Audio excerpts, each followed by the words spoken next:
በቀን አንድ ብርጭቆ ለብ ያለ ውሃ በመጠጣታችሁ ብቻ ቆዳችሁ ሊጠራ፣ ክብደታችሁ ሊቀንስ እና የደም ዝውውራችሁ ሊስተካከል እንደሚችል ያውቃሉ?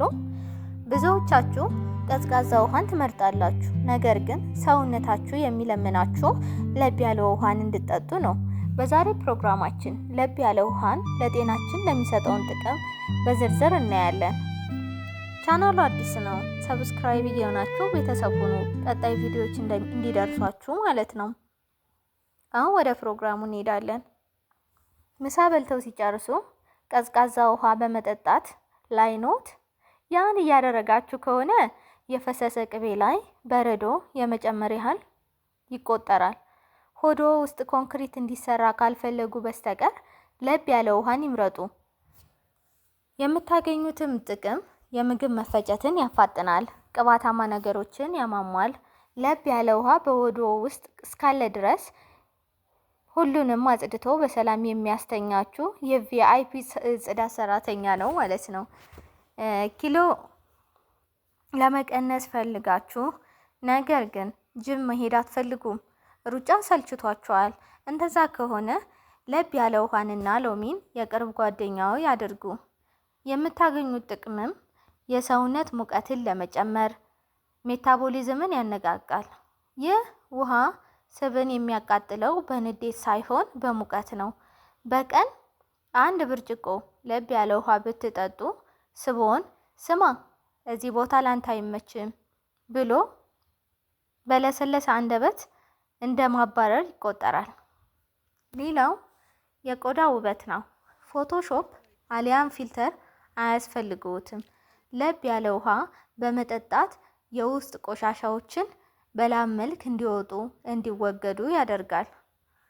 ቆዳ እንዲወጠርና እንዲለሰልስ ይጠቅማል። ውድ ክሬም ከመቀባቱ በፊት ለውስጥ አካሎ ሻወር ይስጡት። ለብ ያለ ውሃ ሲጠጡ ቆዳው አመሰግናለሁ ብሎ በደስታ ያበራል። ሌላኛው ለጭንቀት ማስታገሻነት ያገለግላል። ሰውነቶ ሲወጠር ወይንም ደግሞ ሲጨነቁ ለብ ያለ ውሃ መጠጣት ማዕከላዊ የነርቭ ስርዓትን ያረጋጋል፣ የደም ዝውውርን ያስተካክላል፣ ጡንቻንም ያዝናናል። ልክ ብርድ ልብስ ውስጥ ተጠቅላችሁ እንደምተኙት ሁሉ ለብ ያለ ውሃ ስትጠጡ የውስጥ አካሎ ስፓ ውስጥ እንዳለ ሆኖ ዘና ይላል ማለት ነው። እንግዲህ ምን ይጠብቃሉ? ዛሬ ነገ አይበሉ፣ አሁኑኑ ይጀምሩት። ግን ጥንቃቄ ማድረግ አለብዎት። ለብ ያለ ውሃ እንጂ አንጀቴም ብለው አይነት እንዳይሆንባችሁ ማለት ነው። ቀዝቀዝ ያለ ለብ ያለ ውሃ ተጠቀሙ። በጣም መፍላት የለበትም። ሌላው ለጉንፋንና ለሳል ነው። አፍንጫው እንደ ቧንቧ እየፈሰሰ ካስቸገራችሁ፣ ጉሮሮ ላይ እሾህ የተሰካበት ያክል ህመም እየተሰማችሁ ከሆነ በረዶ የተጨመረበትን ለስላሳ እንዳይጠጡ። ያን አደረጋችሁ ማለት ጠላታችሁን እንደጋበዛችሁት ነው የሚቆጠረው። ነገር ግን ለብ ያለ ውሃን ሲጠጡ በአፍንጫው መታፈንን ይከፍታል፣ በጉሮሮ ላይ የሚከማች አክታን ያሟሟል ብሎም ያስወግዳል። ለብ ያለ ውሃ የጉሮሮ ቁስልን ያክማል፣ ብርድን ያባርራል። በዛውም የሶፍት ወጫችሁን ቀንሳችሁ ማለት ነው። ሌላው መርዛማ ነገሮችን ከሰውነት ያስወግዳል፣ ዲቶክስ ለማድረግ ይረዳል ማለት ነው።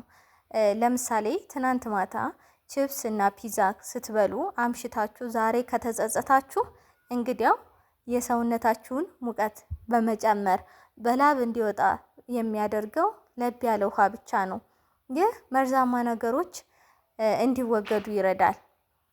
ሰውነቱ ውስጥ ያለው መርዝ እባክህ ልውጣ ብሎ ሲጮህበት ለብ ያለ ውሃ በሮ የውል ብሎ ነው የሚያስወጣላችሁ።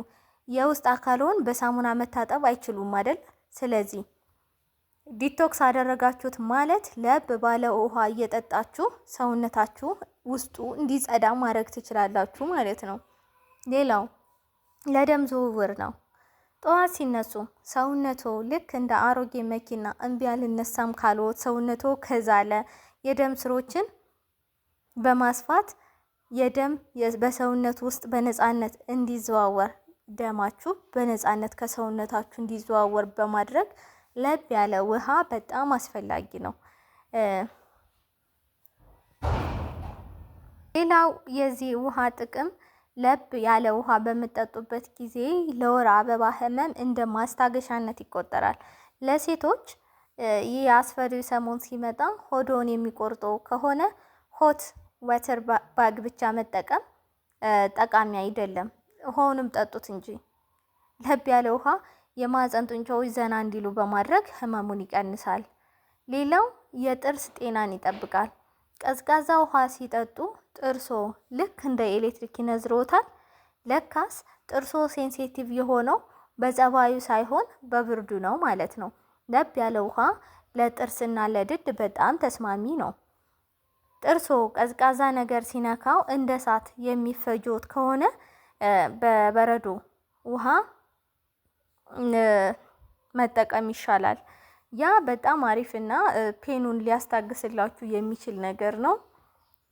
ሌላው የዚህ ውሃ ጥቅም እድሜው እንዳይገፋ ማለት ያለ እድሜው አያቴ ተብለው መጠራት ካልፈለጉ ድረስ ሰውነቶን ሴሎች በለብ ባለ ውሃ አፕዴት እንዲሆኑ ታደርጋላችሁ ማለት ነው። ሰውነትን የመለጠጥ አቅም ስላለው በተጨማሪም ሴሎቹ ተሎ እንዳያረጁና እንዲነቃቁ ያደርጋል። ስለዚህ ሁሌም ቢሆን በማንኛውም ቀን ለብ ያለ ውሃ መጠቀማችሁን አትርሱ። ስፔሻሊ ጠዋት ጠዋት ተጠቀሙት። አሁን ወደ አዘገጃጀቱ እንሄዳለን። ምን ከምን ጋር ለብ ያለ ውሃ ከምን ጋር ብንጠቀም የተሻለ ውጤት እናይበታለን ወደሚለው ስንሄድ ለብ ያለ ውሃ ፕላስ ሎሚ ስንጨምር ቪታሚን ሲ እና ለብ ያለ ውሃ ሲያገኝ ሰውነታችሁ ውስጥ ፓርቲ ነው የሚሆነው። የእውነት በሽታ የመከላከል አቅማችሁ ኢሚዩን ሲስተማችሁን እጥፍ ነው የሚያደርገው።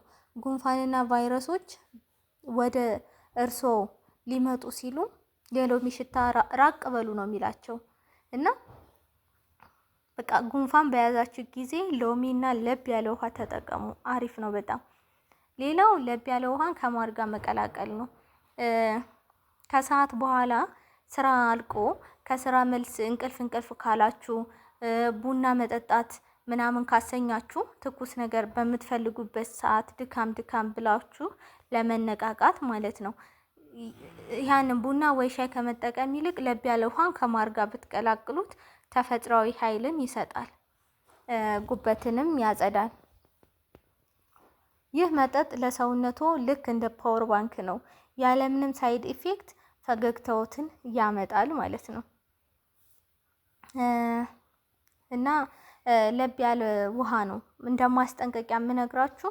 ለብ ያለ ውሃን ተጠቀሙ እንጂ አሁንም ቢሆን የፈላ ውሃ አላልንም። ጥንቃቄ ይደረግ። ውሃው በጣም ከፈላ የጉሮሮና የጨጓራ ህዋሳትን ሊያቃጥል ይችላል። ለብ ያለ ውሃ መጠጣት የፈለግነው ጤና ለማግኘት እንጂ በሽታ ላይ ለመውደቅ እስካልሆነ ድረስ በጣም የተንተከተከ በጣም ኦቨር የፈላ ለመጣት አትዳፈሩ ማለት ነው።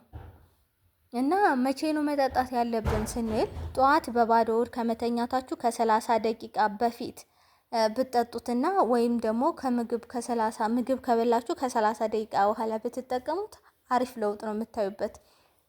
ጠዋት በባዶ ሆድ መጠጣት ማለት የቆሸሸ መኪና ሰርቪስ ማስገባት እንደማለት ነው። ማታ መጠጣት ደግሞ የውስጥ አካሉ ስፓ ወስደው እንደማሳደር ማለት ነው። እንግዲህ ተመልካቾቼ ለብ ያለ ውሃ መጠጣት ቀላል ቢመስልም ጥቅሙ ግን ለጤናችን እጅግ በጣም ግዙፍ ነው እና ውድ መድኃኒቶችን የተለያዩ ሳፕሊመንቶችን ከመጠቀማችሁ በፊት በተፈጥሯዊ መንገድ ዛሬውኑ ጀምሩት እና ለውጡን በ7 ቀን ለውጥ ታዩበታላችሁ። አይታችሁ ለውጡን ኮሜንት ላይ እንደምታሰፍሩኝ እንደምታጋሩኝ ተስፋ አደርጋለሁ። ቪዲዮ ከጠቀማችሁ ለወዳጅ ዘመዶ ሼር ማድረጋችሁን እንዳትረሱ። በሚቀጥለው በሌላ ቪዲዮ እስከምንገናኝ